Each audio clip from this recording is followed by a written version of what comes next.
Hi, it's Nicole for Blvd, and today I am mixing and matching across every collection I think I could have mixed.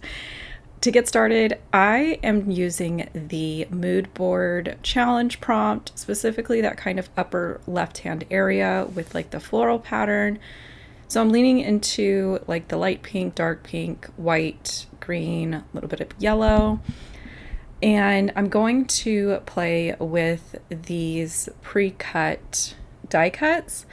And I grabbed the one that says captured, and here you can see I edited and cropped my photos into a pre-made photo template. This is kind of a go-to hack for me sometimes when I can't find a sketch that I want to use. I'm not really sure what I want to do. This is just kind of a wheelhouse type of thing that I like to pull out sometimes when I'm not quite sure where I'm going to go with the layout. Now, originally I thought that I was going to lay it out like this. It does stay like this throughout the process, but originally I thought that I was going to do kind of my typical thing where I like to create a die cut scene across the top of a photo collage. As I made each decision in this layout, each decision kind of either took up space on the page or kind of allowed me to pivot into a different direction. And ultimately, I love where this ended up at. So I had kind of gone through some of the product that I pulled to get started. I am somebody that I tend to over pull so that I can just dig through stuff that's close at hand instead of constantly getting up and going into my stash to find more product. So what I'm using is a lot of the scrapbook collection, the Let's Scrapbook line, and the spring one. I'm blanking on the name and I can't see it on the screen right now. But the spring one had a lot of those like pinks and yellows and greens. So I thought that that would be a really good one. Now, originally I thought I would do like chunky strips of paper, something. And my photo collage was taking up quite a bit of real estate. The captured title kind of takes up a significant amount of space that's left. So I decided that I didn't want to cover up that text background. I love this style of a text background. If I could have 20 of these, I would be in heaven. I wish that they were in like every single collection. This one has like really fun scrapbook themed phrases and words. So I'm doing photos from a local crop that I go to. And instead of doing a lot of like pattern paper on the background, I decided to instead do what I would have done with the strips, but back the letters with that. So again, I'm using the colors that was in the mood board, and I love a good rainbow order. So I just kind of went through. This is pretty relaxing. It's super easy to cut from the template, trace it. It's just relaxing. I like to put on a movie, TV, YouTube, anything, and just kind of relax with this repetitive type of stuff. Now, from there, at this point, I'm still planning on kind of matching and putting like pink die cuts above the collage where it's over like the C and the A, light pink over the P and the T. As I start pulling things and settling and making decisions, I'm taking up more and more space, and I'm not going to have enough room at the top, which is totally fine. Like I said, I'm going to pivot and it's going to be fine. I wasn't going to pull in any black with this, mostly just because I tend to be a little bit too literal with like mood board stuff. But the fact that the Let's Scrapbook line had the word scrap room in it, and that was the name of this crop.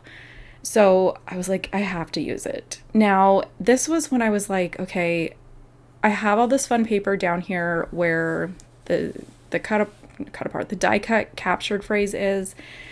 I needed to find a way to bring some of the color and the patterns up so that my photos don't just kind of feel like they're off on their own, because like I said, at this point I've decided I'm not going to cluster a bunch of die cuts above it. So I got it in my head that it could be fun to try something. I took all of those pattern papers that I backed the captured cut file with and just randomly cut a bunch of strips of paper. Then I took a piece of printer paper, cut it to where it is slightly larger than my photo collage. And this is going to become a mat for that photo collage. And what I thought would be fun, which I love how it turned out. It took me a little bit to kind of get going.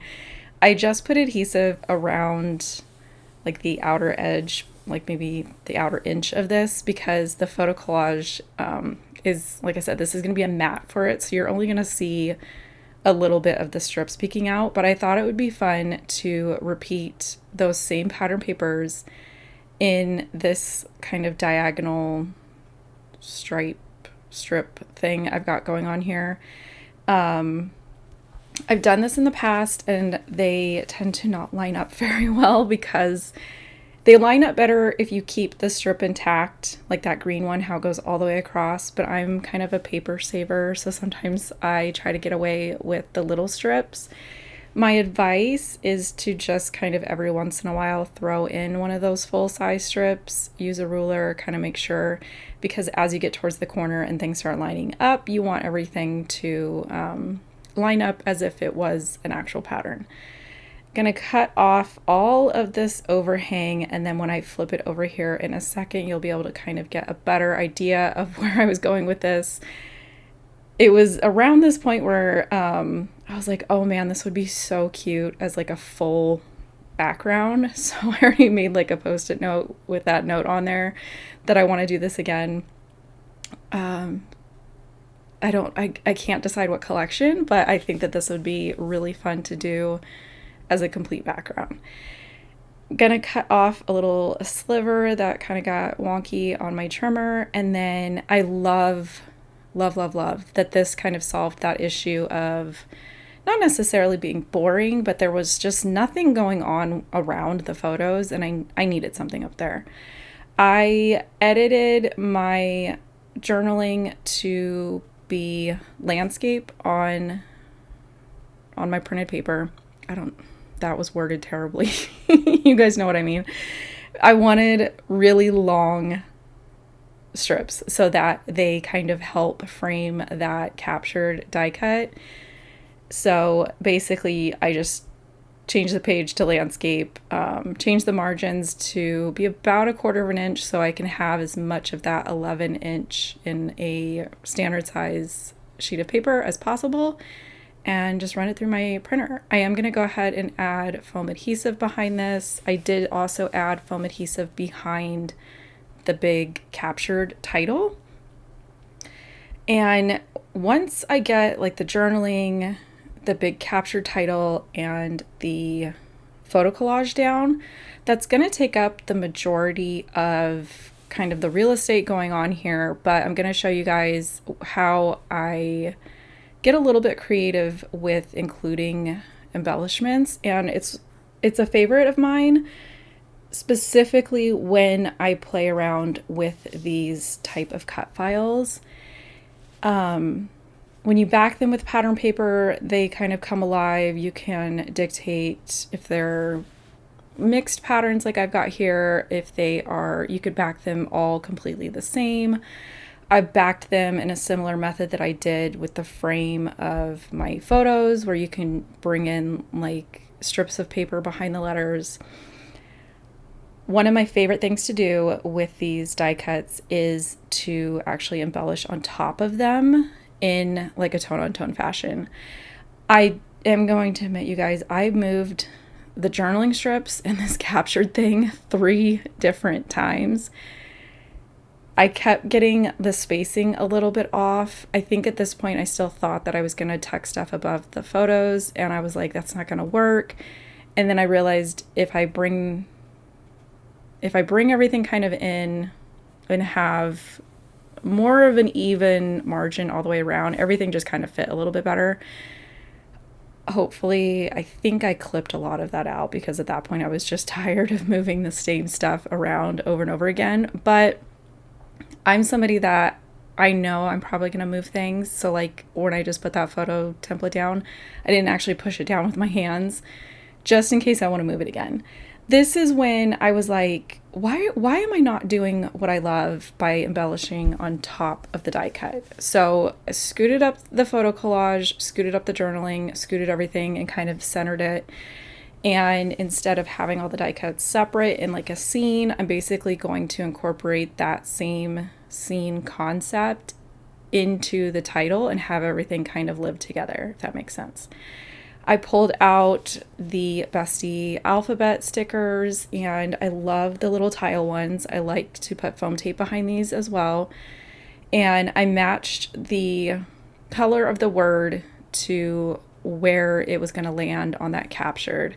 So the word on the left, I did pink because it's over that dark pink. The one on the right, I did green because it's over the green letters.